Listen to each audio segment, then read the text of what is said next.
నమస్కారం చేస్తున్నాం. ప్రతి ఒక్కరూ ఏదో ఒక సందర్భంలో నా వార్డులో వచ్చి నా కోసం నా వార్డు ప్రజల కోసం పని చేసే ఉంటారు.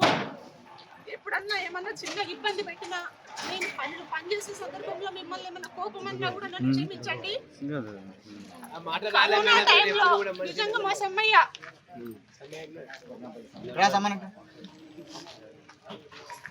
నిజంగా కరోనా టైంలో అయిన వాళ్ళు కొడుకులు బిడ్డలు భర్తలు తల్లులే ఒకరికొకరు ఎవ్వరు పట్టించుకోలేదు, దూరం ఉండి ఉన్నారు.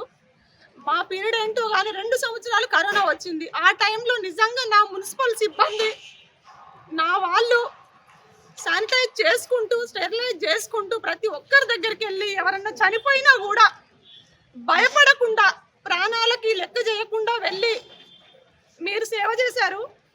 ఈ కరోనా పీరియడ్లో నేను కౌన్సిలర్గా ఉండి మీకు అందరికీ తోడుగా ఉండి మీరందరూ మాకు ఉండడం నిజంగా నాకు గర్వంగా ఫీల్ అవుతున్నా. నేను ఆ సేవలకి మీ కాళ్ళు కడిగి నెత్తిన పోసుకున్నా కూడా మీరు సరిపోదు. దయచేసి మీరందరూ మంచి ఆరోగ్యంతో ఉండాలి.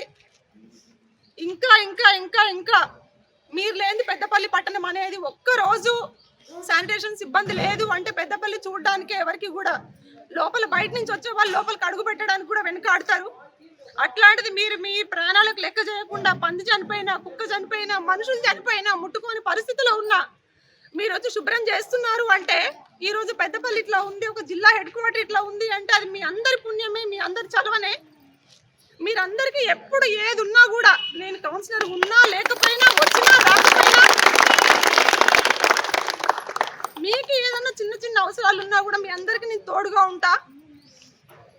మీకు అందరికీ మరొకసారి ఈ అందరూ ఎప్పుడు మంచి ఆరోగ్యంతో ఉండాలి. లేకుండా మేము లేము.